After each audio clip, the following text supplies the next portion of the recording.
Alright guys, back again. I'm still down with the man flu here, so please excuse me. Yeah, so I've got myself a Commodore 64, as you can see. I've had this for a couple of weeks, week and a half, something like that. This was a trade I did with a guy on Facebook. I have owned a Commodore 64 before. I had a 64C model, which I sold to Mark Vergier a few years ago, probably 2 or 3 years ago. I sent him a huge box full of stuff, all Commodore 64. But with the retro kick that I was going through there with the Dragon and the Spectrum, it put me in the mood for another C64, so I wanted a bread box model, the original design. So I did a trade with a guy and I got a bread bin which is boxed. The box isn't in the greatest of condition, but it's good enough for me. Just looking at the pictures on it just is absolutely brilliant, just takes me back to my childhood. So yeah, I really haven't used this very much. I did get a data cassette with it, which isn't the original Commodore one, so it's a bit hit and miss. And I got 5 or 6 games with it on cassette, which I've got 3 or 4 of them to load, so I've been limited to what I can play on it. But today I got this bad boy in the post. It's SD2IEC floppy drive emulator. So I've been after one of these since I got the Commodore. Yeah, this was sort of my main option.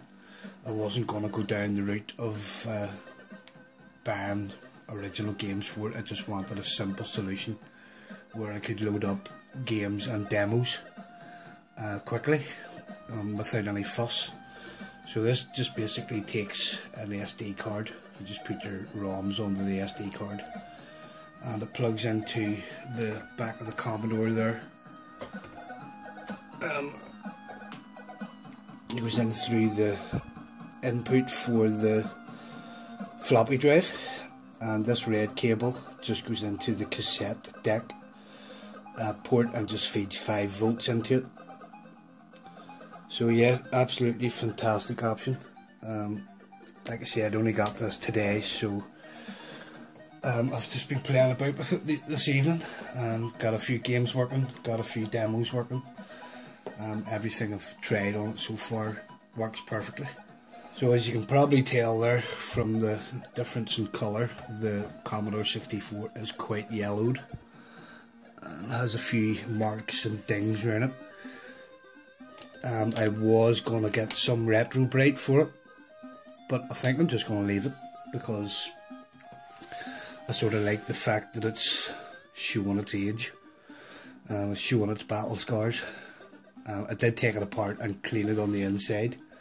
I've yet to do the keyboard, but before I even powered it on, I opened it and cleaned out all the dust and dirt from across the circuit board and the top of the chips. But I've yet to remove the keyboard. I want to remove it, clean all the keys. And what I've done on my Dragon was take each key out individually and put a little bit of silicone grease around where they move up and down. So the difference in the Dragon is absolutely amazing. It's like a new keyboard. It's so smooth and slick. So I want to do the same thing with this. Now the keyboard works perfectly. I've had no issues with it.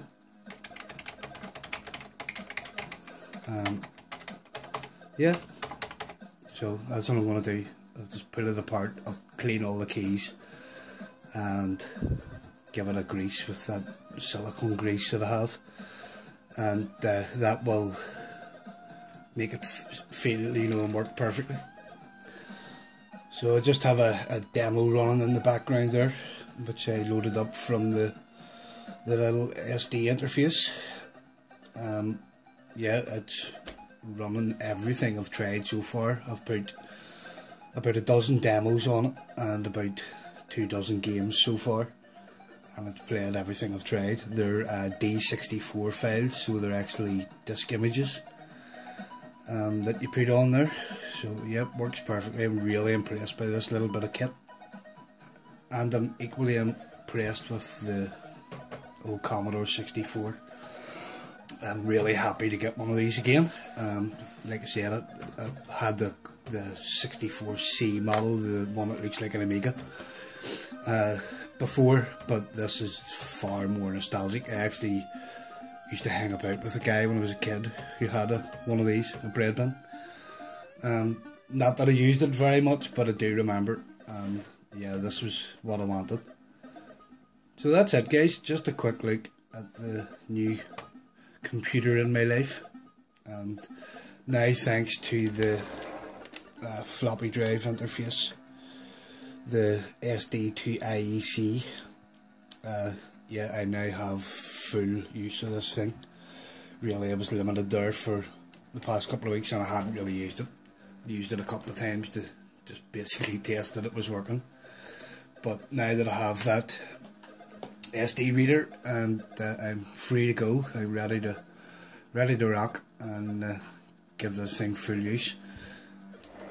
Some of you might have noticed there, I'm actually using a Mega Drive controller on this, and some people may be crying out in pain at the minute.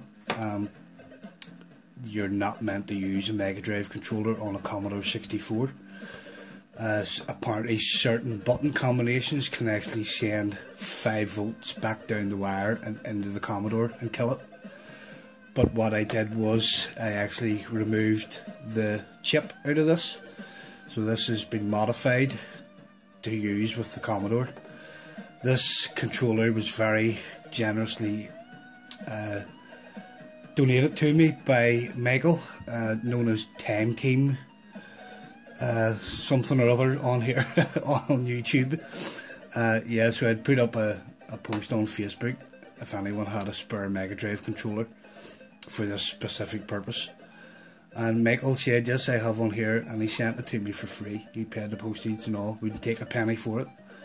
So yeah, there's actually a small IC, a small chip inside these, and that's what causes the problem of sending the 5 volts back down into the Commodore.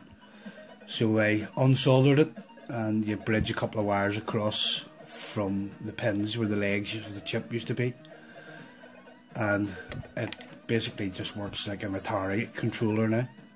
So that's what I've been using on the Commodore. I'm not a fan of joysticks anymore. Basically I've been using control pads or joypads for 20 years plus. Going back to a joystick now is painful. It's just not the same. It's not as comfortable, it's not as easy. It doesn't have the same nostalgia feeling, but yeah, I would much rather have a controller than a joystick any day of the week. So that's it, guys. I will leave the video here. Hope you enjoyed watching. Catch you in the next one. Bye for now.